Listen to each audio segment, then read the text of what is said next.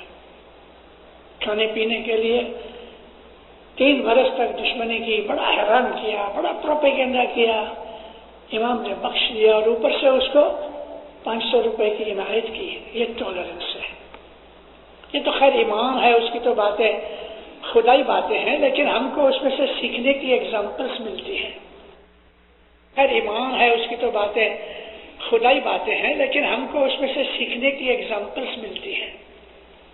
تو صبر کرنا اور ٹالریٹ کرنا۔ چوتھی بات کرتے ہیں ست صبوری کھمیاں دیا۔ دیا کہتے ہیں رحم کرنا۔ رحم، ہم کو کچھ غصہ آ گیا، وہ ہم نے چھوڑ دیا، ٹھیک ہے، وہ ٹالرنس ہے ہماری، کھمیاں ہے۔ لیکن کسی آدمی کو دکھ میں دیکھ کے، آپ کا سگا نہیں، دوست نہیں، کچھ نہیں، پہچان نہیں، آپ کے دل کے اندر انسانی بھاونا پیدا ہوئی، ہیومن نیچر ایسی ہے کہ خدا نے اس کے اندر اپنی دیا میں سے کچھ دیا رکھی ہے۔ تو کسی پہ دیا کرو، رحم کرو، مدد کرو، اس کے دکھ میں حصہ لو، اس کو اس میں سے باہر نکالنے کی کوشش کرو، مدد کرو۔ یہ خدائی گن ہے۔ ست صبوری کھمیاں دیا خدا کے گن ہیں کہ جو مومن میں آنے چاہیے۔ جب تک کہ ہماری لائف کے اندر، ہماری نیچر میں، ہمارے انتکرن میں یہ اچھائیاں، یہ نیکیاں کہ جو عبادت کے ساتھ چلتی ہیں وہ نہیں آتی، ہمیں عبادت میں کیا ملتا ہے؟ کچھ نہیں ملے گا۔ ہم نے اس کرسی کے اوپر، اپنے دل کی کرسی کے اوپر دنیا کی بہت سی چیزیں رکھی ہیں۔ حضرت امام کو بلاتے ہیں، آ کے بیٹھو، کرسی خالی کرو تو وہ بیٹھے۔ من کی کرسی کو خالی کرو، بدیوں برائیوں سے خالی کرو، تب جا کے یہ چیزیں ملتی ہیں۔ مومنوں، آج میں ایک اور بات کہنی چاہتا ہوں کہ جو میں نے کبھی نہیں کہی۔ ایسا کبھی کبھی میں جماعتوں کے اندر ایسی کبھی کبھی باتیں کہہ دیتا ہوں، اس لیے میری زندگی کے بعد لوگ شاید یاد کریں گے۔ جس طرح سے ایک پھل ہے ایپل، آپ کو پتا ہے ایپل کھاتے ہو، کتنی قسم کے ایپل ہیں۔ ایپل کی ساری دنیا کے اندر کہتے ہیں کہ 50 سے 60 الگ الگ اس کی اسپیشیز ہیں، کوالٹیز ہیں۔ لال ہے، پیلا ہے، چکھنے میں الگ ہے، اس کی کوالٹیز میں فرق ہے۔ آم کے اندر بھی بہت سی کوالٹیز ہیں۔ تو میں آپ کو شارٹ میں کہہ دوں کہ خدا تعالیٰ نے جتنی بھی چیزیں بنائی ہیں، ساری کریشن کے اندر اس نے ایک چیز ایک ہی نہیں بنائی، اس کی بہت سی قسمیں بنائی ہیں۔ جانوروں میں بھی ایسا ہے، انسانوں میں بھی ہے۔ میں بہت زیادہ کھینچنا نہیں چاہتا اس بات کو سمجھانے کے لیے، آپ سمجھتے ہیں کہ ویرائٹیز بے حساب ہیں خدا کی خدائی کے اندر، اور ہر چیز میں ویرائٹی ہے، جانوروں میں بھی، انسانوں میں بھی، اور فروٹ اور ویجیٹیبل میں بھی۔ تو انسانوں کی جو کوالٹیز ہیں میں اس کے اوپر بیان کرنا چاہتا ہوں۔ دنیا کو بنے ہوئے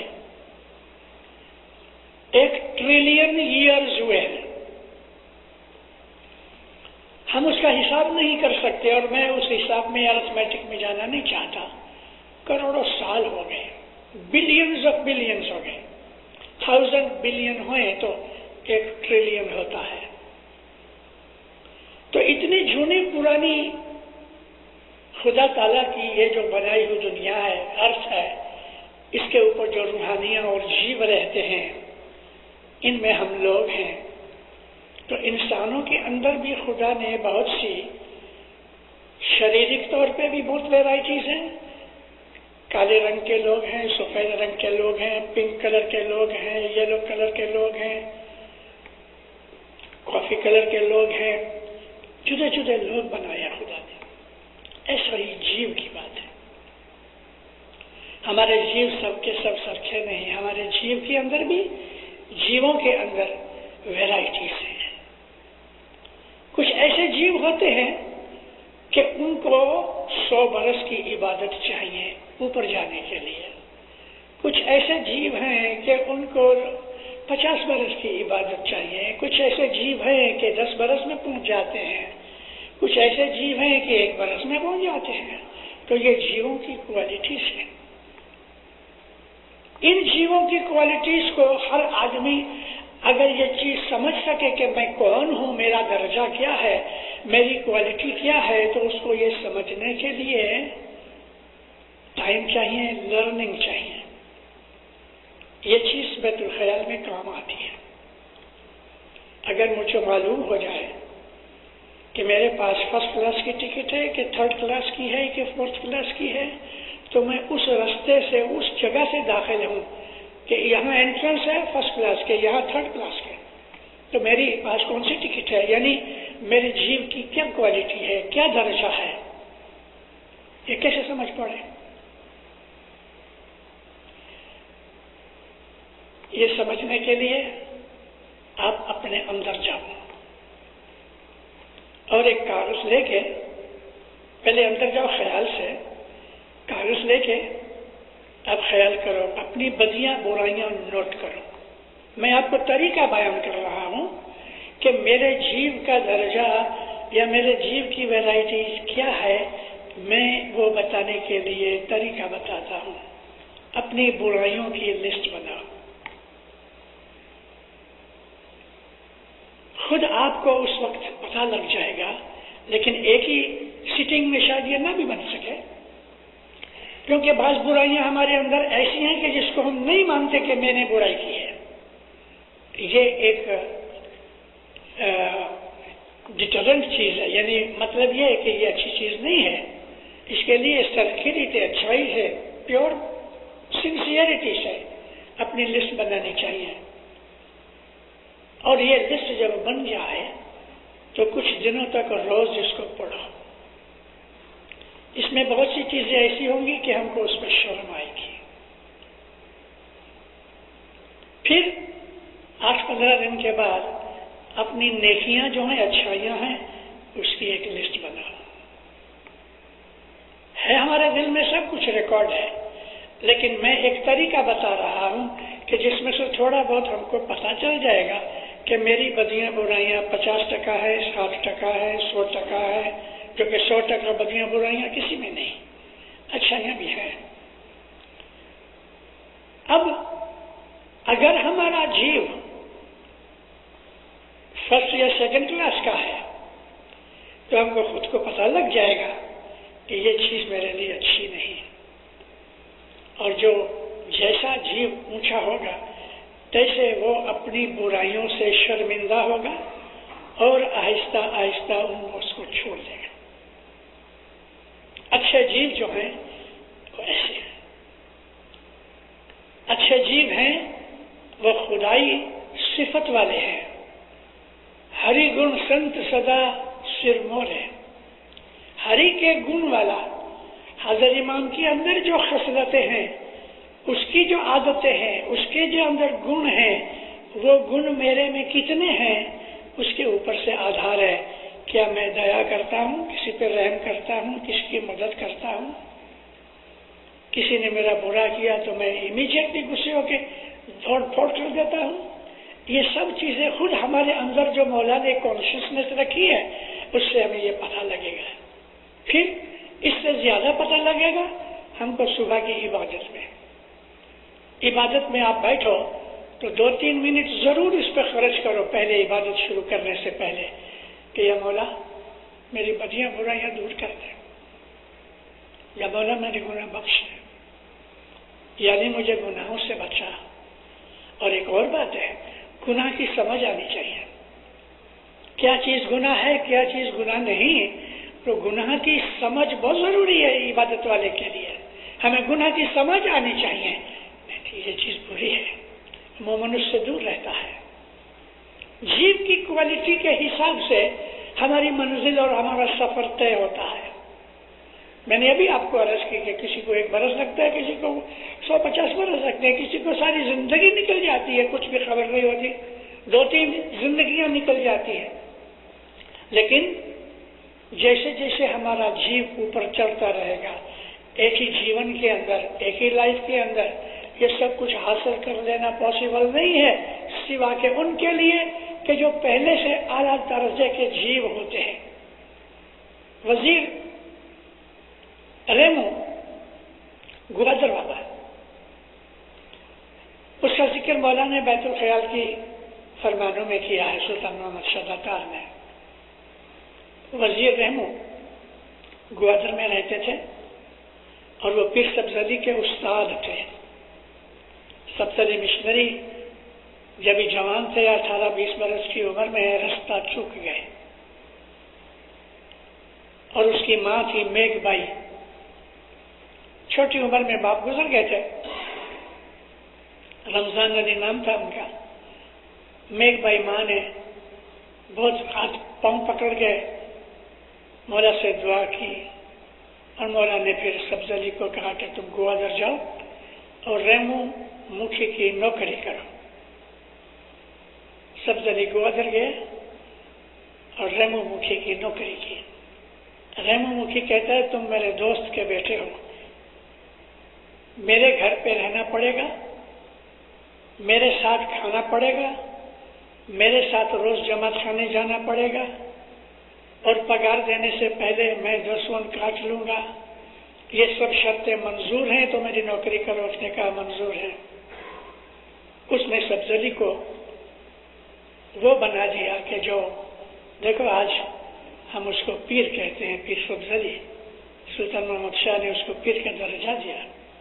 اب جوانی کے اندر راستہ چوک گیا، بد لوگوں کے ساتھ رہا، سب طرح کے دھندے کیے، لیکن اونچی کلاس کا جیو پہلے سے تھا۔ کوئی گناہ کی وجہ سے نیچ کام میں پڑ گیا، لیکن اونچی کلاس کا ہونے کی وجہ سے جیو کے اندر جو ابھیلاشا تھی نا وہ موجود تھی۔ مولا نے جو اس کو پکڑ کے کان سے رستے پہ لگا دیا اور اس فرشتے کی دوستی مل گئی ریمو مکھی کی۔ ریمو مکھی کیسا، اس کا جیو کی بات کروں تو مولانا سلطان محمد شاہ فرماتے ہیں ریمو مکھی گزر گیا، 10,000 جیووں کو تار گیا۔ کیسا آدمی ہونا چاہیے؟ اس قسم کے جو لوگ ہیں کہ جو لوگوں کو تارتے رہتے ہیں، لوگوں کو رستے پہ لگاتے رہتے ہیں، نیکیاں کرتے ہیں، نیکی سکھاتے ہیں، یہ اعلیٰ قسم کے جیو ہوتے ہیں۔ کبھی کبھی دنیا میں آ کے ادھر ادھر پھسل جاتے ہیں، جیسے کہ اللہ تعالیٰ نے قرآن شریف میں ہاروت اور ماروت 2 فرشتے تھے، ان کے ساتھ کیا ہوا وہ جاننا ضروری ہے۔ فرشتے اکٹھے ہوئے، اے خدایا اس پتلے کے اوپر یعنی آدم کے اوپر تیری اتنی مہربانیاں کہ ہم کو بھی وہ چیزیں نصیب نہیں ہوتی کہ جو تو نے انسان جات کو دی ہیں۔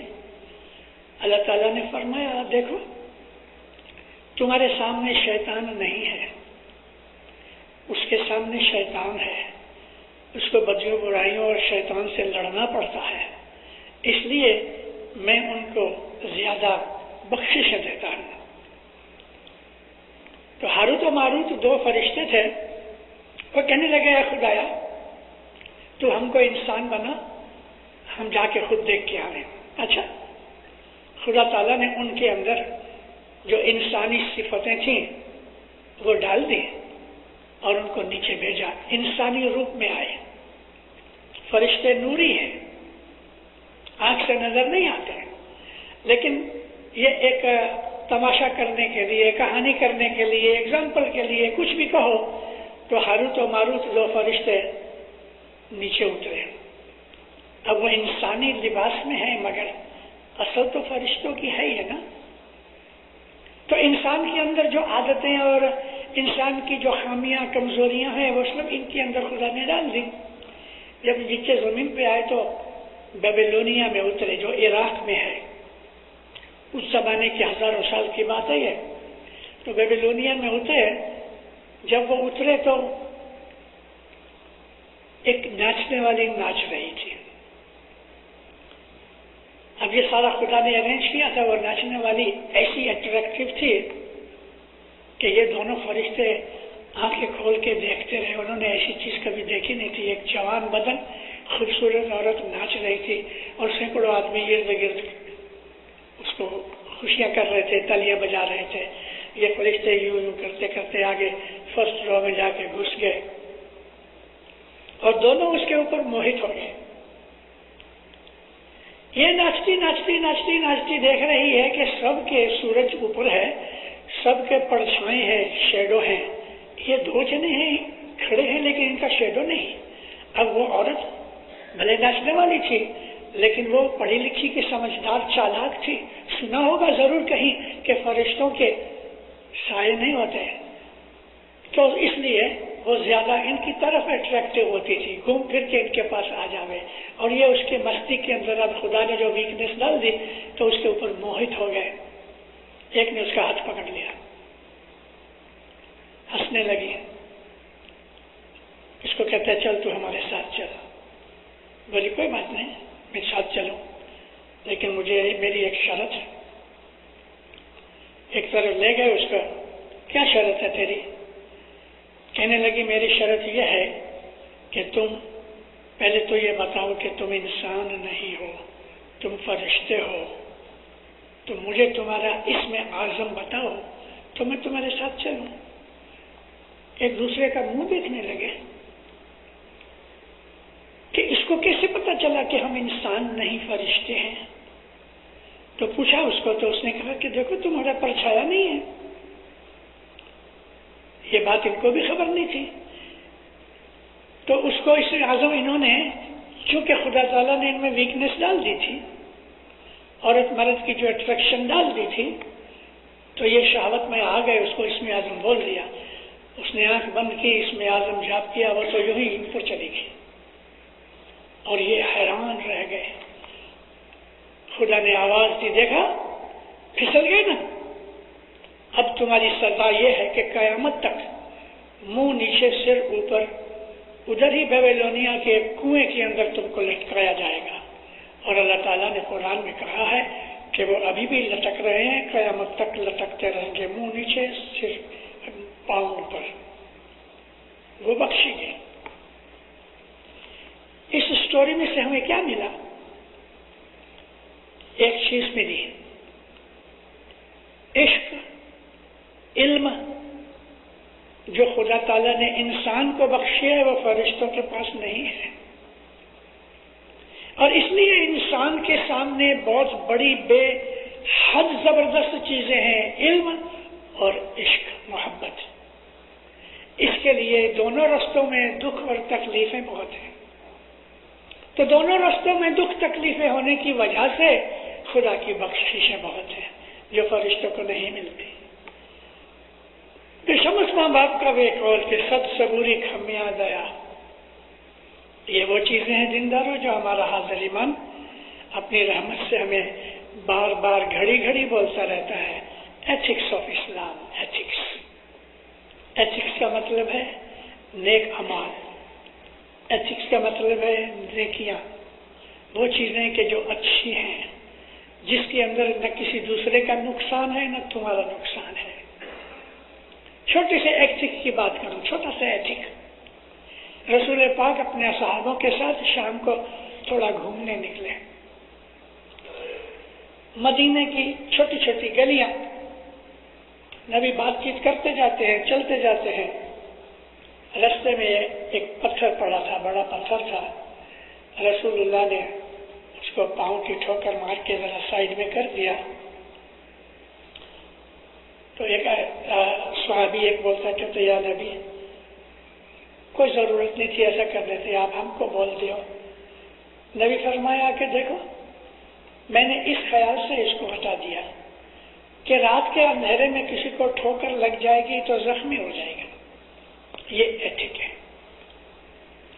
دوسرے کی بھلائی کا خیال کرنا یہ ایتھک ہے۔ میرے کسی اعمال سے کسی کو نقصان ہوتا ہوگا وہ میں نہ کروں، یہ ایتھک ہے۔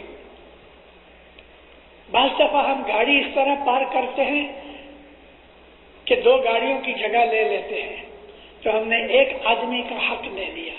چھوٹی سی بات ہے، لیکن جو عبادت والے لوگ ہوتے ہیں نا، وہ ان تمام چھوٹی چھوٹی باتوں کے اوپر بھی عمل کرتے ہیں اور ان کی نظر رہتی ہے، وہ کوئی چیز بھولتے نہیں ہیں۔ میں گاڑی اس طرح پار کروں کہ دوسرا بھی پار کر سکے، یا میں ایسا کام کروں کہ جس میں دوسرے کا نقصان نہ ہوتا ہو۔ اس کے اندر جو آدمی عبادت میں جاتا ہے، اندر جا کے اپنے خیالوں میں پڑا رہتا ہے، اپنی بدیاں برائیاں یاد کرتا ہے، وہ عبادت کرتا ہے۔ اپنی بدیوں کو یاد کرنا عبادت میں ہے، اس لیے کہ انسان کے اندر جو کانشیسنیس ہے، اپنی بدیوں کو یاد کرنے سے ہماری کانشیسنیس جاگ جاتی ہے، نہیں میری بھول ہے۔ مومن آدمی اپنی بھول خود ڈھونڈ لیتا ہے۔ بہت برس پہلے دار السلام میں چنگومبے ایک جگہ ہے جہاں جماعت خانہ ہے، اپنی اچھی جماعت ہے۔ میں نے ایک واعظ میں ذکر کیا، وہ واعظ لوگوں کو بہت پسند آئی۔ میں نے کہا ایک ایسے آدمی ہیں کہ بھول کرنے جاتے ہیں، ہوئی نہیں، اور خبر پڑ جاتی ہے، نہیں یہ بات برابر نہیں، یہ مجبور ہوگی۔ وہ یہ اونچے لوگ ہیں، عابد لوگ ہیں کہ بھول کرنے جا رہے ہیں، رک جاتے ہیں۔ دوسرے ایسے آدمی ہیں کہ جو بھول کر لیتے ہیں، پھر کہتے ہیں ہاں نقصان ہو گیا، بھول ہو گئی۔ تیسرے ایسے آدمی ہیں کہ بھول ہو جاتی ہے، سمجھ نہیں آتی، لیکن تیسرا آدمی کہتا ہے یار تو نے بھول کی، اور تب ان کو پتہ لگتا ہے نہیں میری بھول ہو گئی۔ چوتھے ایسے آدمی ہیں بھول ہو گئی اور ان کو کہو کہ تیری بھول ہوئی تو لڑنے آتے ہیں۔ آپ نے دیکھا یہ جیووں کی، میں نے نہیں کہا کہ جیووں کے درجے ہیں، یہ 4 درجے نہیں ہیں، بہت درجے ہیں۔ اس کی بھول ہو گئی ہے اور آپ نے کبھی اس کا خیال کھینچا تو وہ لڑنے آتا ہے، تو کون ہے مجھے کہنے والا، میں نے کوئی بھول نہیں کی۔ اب ایسا آدمی عبادت میں نہیں آ سکتا کیونکہ وہ ایتھیکل نہیں ہے۔ ایتھکس کی بہت ضرورت ہے۔ ہمارے سارے جیون کو نور سے بھر دے گئے اگر ہم عمل اچھے کریں۔ ہمارے اندر نور تو ہے ہی، لیکن عمل اچھے نہ ہونے کی وجہ سے کالے پردے پڑ گئے ہیں، اس لیے نور نکلتا نہیں۔ جب تک ہمارے اعمال اچھے نہیں ہوتے، جب تک ہماری زبان، ہاتھ، پاؤں، ناک، آنکھیں، کیونکہ بد عمل کرنے کے لیے، برے کرنے کے لیے، گناہ کرنے کے لیے یہ ہمارے جو ہاتھ کے جو لمز ہیں نا، اویو جو ہے، ان سے کام لیا جاتا ہے۔ اس لیے یہ تمام باتیں بند ہونی چاہیے تو ہمیں عبادت کے اندر آگے بڑھنے کا شوق ملے۔ بے شمس ماں باپ کا یہ کہنا اتنا ضروری ہے۔ اس کے اندر ہمارا انتکرن، ہمارا باہر، ہمارے خیال وچار سب کچھ اگر پاکیزہ ہو گئے تو مومنوں ہم کو عبادت کے اندر کوئی مشکل پیدا نہیں ہوگی۔ پیر حسن کبیر دین کی جو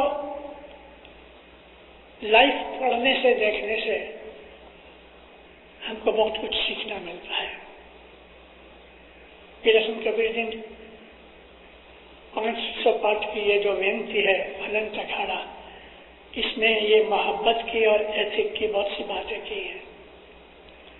تو مومنوں، ہمارا جو مذہب ہے یہ فرشتوں کا مذہب ہے، یہ پیروں کا مذہب ہے، یہ رشی منیوں کا مذہب ہے، لیکن ہم نے 4 جگ مار کھائی۔ ہم وہ جیو ہیں کہ ہم نے 4 جگ مار کھائی، ستجگ، تریتا، دوپر اور اب یہ کل جگ۔ کل جگ بیٹھا 7000 برس ہوئے، تو ہم نے 40 لاکھ برس مار کھائی۔ ہم لوگ، ہمارا جیو ستجگ سے چلا آتا ہے، 5 نہ بھولیا 7 میں آیا، 7 نہ بھولیا 9 میں آیا،